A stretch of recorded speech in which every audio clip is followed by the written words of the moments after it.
Olá, eu sou Stephanie e esse é o 10 PXT20, o nosso projeto para essa competição.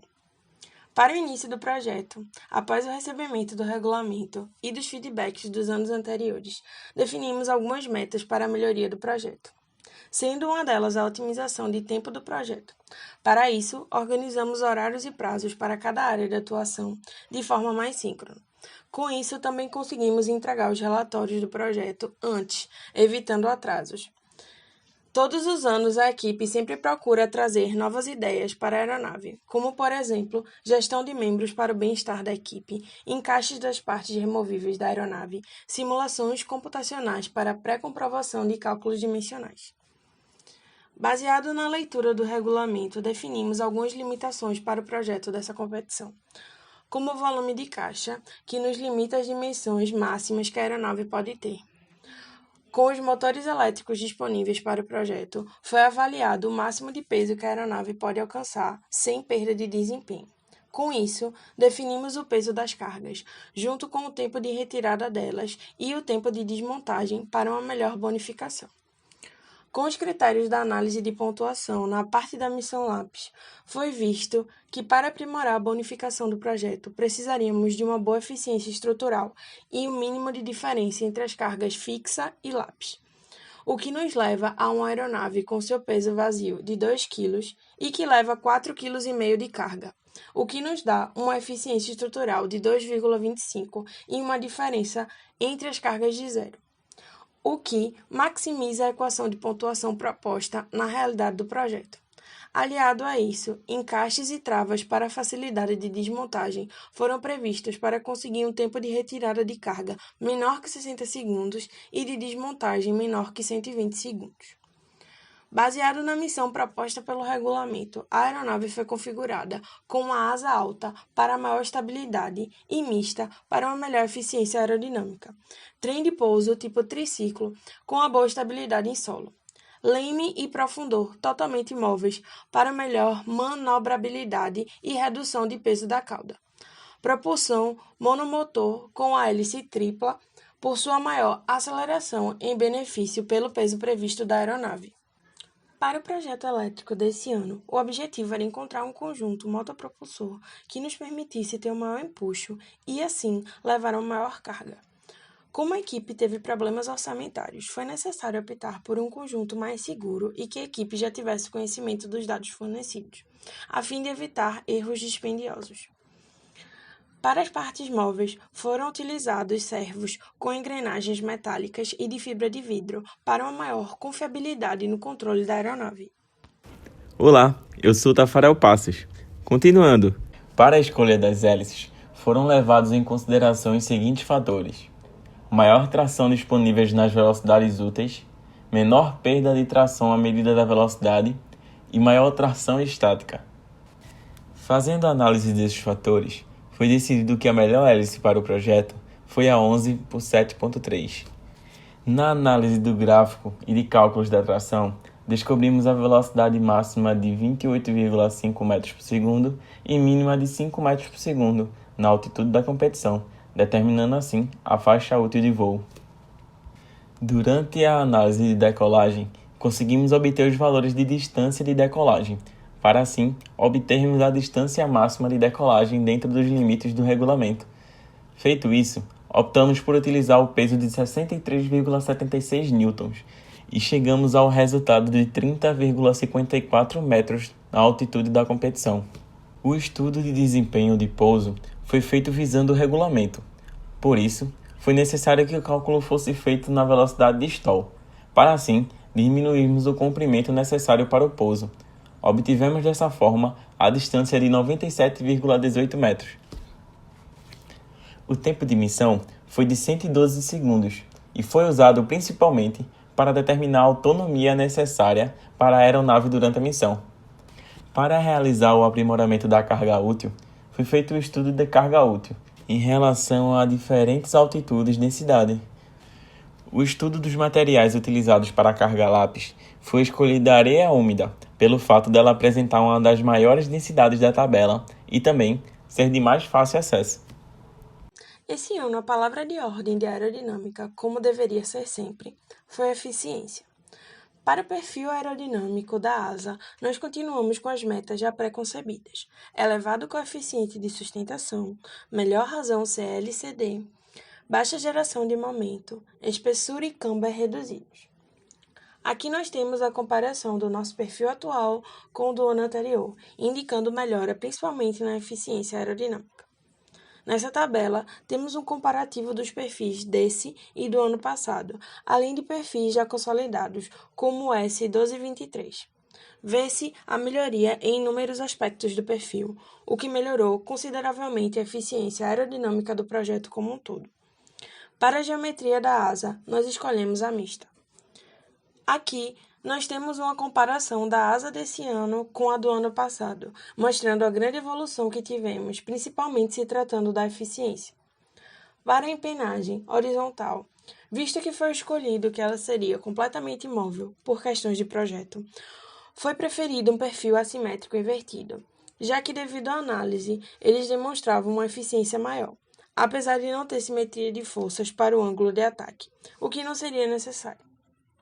O gráfico demonstra o comparativo entre os perfis do ano passado e desse ano, mais uma vez atingindo a maior eficiência. Para a geometria, foi escolhido uma retangular, por facilidade construtiva, e já que a relação de filamento não compensaria bastante devido à baixa razão de aspecto. Para a empenagem vertical, foi escolhido um perfil simétrico e não a placa plana, para manter a eficiência e a estabilidade em variadas situações. E dentre eles foi escolhido o que menos gerasse arrasto e suportasse as cargas exigidas. Para o estudo da fuselagem, foi pensada na que fosse suficiente para realizar a missão e gerasse o mínimo de arrasto possível. Para tal, utilizamos o apoio CFD. A aerodinâmica conclui com a demonstração das reduções de arrasto ao longo da aeronave, tendo aproximadamente 3/4 do arrasto da aeronave sendo gerados na asa, o que demonstra a baixa geração de arrasto dos outros elementos. Para o tópico de estabilidade e controle, temos a imagem dos estabilizadores apresentando sua controlabilidade completamente imóvel, como forma de permitir ao projeto a redução de peso de cauda em consequência de uma área menor em ambos, mas ainda assim mantendo sua eficiência. Ao lado, temos a apresentação das porcentagens de margem estática, ponto neutro e centro de gravidade em relação à corda da aeronave, sendo estes um reflexo do nível de estabilidade estática. Entrando na área de cargas, foi construído o diagrama VN, no qual o valor do fator de carga máximo foi definido como 2,5 e o fator de carga último 3,75. 50% a mais do que o fator de carga máximo, respeitando os limites da tabela sugerida por Heimer. A sustentação na asa e no estabilizador horizontal foi calculada utilizando a aproximação de Schwenk. Ao realizar a integração na equação da sustentação e repetir o processo na equação encontrada, foi obtida a curva do esforço cortante e do momento fletor. Já o momento torsor teve seu valor somado em cada ponto dos aerofólios para encontrar o momento máximo na estrutura calculada. Esses 3 esforços foram enviados para a equipe de estruturas para o dimensionamento da longarina da asa e do estabilizador horizontal. Uma novidade desse ano é que o estabilizador vertical será totalmente imóvel. Portanto, foi considerada a carga de rajada no lugar da carga de sustentação e utilizada igualmente a aproximação de Schwenk para encontrar o valor da força exercida pelo ar ao longo da sua envergadura, esforço cortante e o momento fletor. Visto que o estabilizador é totalmente imóvel, seu momento torsor foi considerado nulo. Para os cálculos dos esforços do servo, foi considerada a força de arrasto nas superfícies de controle e calculado o torque mínimo do aileron, profundor e leme. Para os esforços no trem de pouso, foram consideradas 3 situações: um pouso nivelado com as 3 rodas tocando o solo igualmente, trem de pouso principal e bequilha, pouso apenas nas 2 rodas do trem de pouso principal e pouso em apenas uma das rodas do trem de pouso principal. A aeroelasticidade. O modelo utilizado foi a solução aproximada da divergência por flexão-torção. Para tal, foram utilizados os resultados obtidos por ensaios de centro elástico, rigidez à torção e rigidez à flexão. E assim, obteve-se a pressão dinâmica de 5.068,65 pascal a nível do mar, velocidade de divergência de 90,97 metros por segundo para a asa. Aplicou-se o mesmo modelo à empenagem horizontal, chegando aos valores de 162,6 MPa de pressão dinâmica e velocidade de divergência a nível do mar de 515 metros por segundo. Para análise de reversão de comandos da asa, foi adotado o modelo de asa torsionalmente flexível, obtendo a pressão dinâmica de reversão de 742,33 pascal e velocidade de reversão a nível do mar de 34,81 metros por segundo. Não foi realizada análise de reversão de comandos na empenagem horizontal, pois ela é totalmente imóvel. O modelo paleoestudo de Fuller foi o da seção típica com 2 graus de liberdade, com o método PK e utilizando a teoria aerodinâmica de Theodorsen. Para a asa, os resultados obtidos a nível do mar foram de 2,97 na velocidade reduzida e velocidade de 54,81 metros por segundo. Abaixo podem ser vistos os gráficos de amortecimento pela velocidade reduzida e das frequências modais pela velocidade reduzida. Para empenagem horizontal, foi empregado o mesmo método utilizado na asa. Os resultados, a nível do mar, foram da velocidade reduzida em 0,78 e velocidade de 104,81 metros por segundo. Os gráficos do amortecimento e frequências modais pela velocidade reduzida estão exibidos abaixo. Por fim, o gráfico de velocidades finais da aeronave pela altitude, o qual mostra que a aeronave está segura contra os fenômenos estudados. Nesse gráfico foram consideradas apenas as velocidades de ocorrência dos fenômenos na asa, dado que foram menores que o da empenagem horizontal.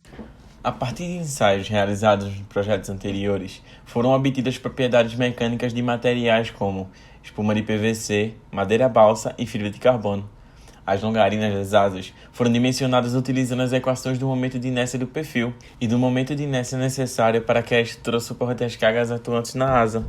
Foi utilizado o mesmo material do ano anterior, um composto de balsa com fibra de carbono, validando os resultados adquiridos através de simulações por elementos finitos. Para as longarinas dos estabilizadores, foi utilizada a mesma metodologia e material. Diante da impossibilidade de realizar ensaios, optamos por simular os ensaios no software ANSYS, e esses foram os resultados. Ensaio de deformação da longarina. Nesse slide, vemos um ensaio para determinar a tensão suportada pela longarina. Já nesse, a simulação no ANSYS para determinar a posição do centro elástico da asa. Nesse outro, vemos a simulação no ANSYS para determinar a rigidez e a torção da asa.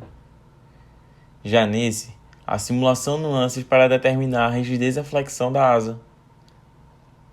Determinou-se a utilização de madeira balsa de espessura 4 mm para a construção da fuselagem, devido à sua baixa densidade aliada a uma boa resistência mecânica. O trem de pouso foi dimensionado levando em consideração os seguintes requisitos: o ângulo de folga, para assegurar que a fuselagem não encoste ao solo, ângulo de overturn, para que a aeronave não tombe em solo, e que seu posicionamento evite a sobrecarga do trem de pouso do nariz. O material escolhido foi o composto utilizado nos anos anteriores. Nesse slide, vemos a simulação no ANSYS para determinar a deformação do trem de pouso. Já nesse, vemos a simulação no ANSYS para determinar a tensão de von Mises no trem de pouso. Para o dimensionamento do tail boom, foi utilizada a mesma metodologia do que as longarinas das asas, porém com a madeira balsa como material escolhido, já que os esforços são menores.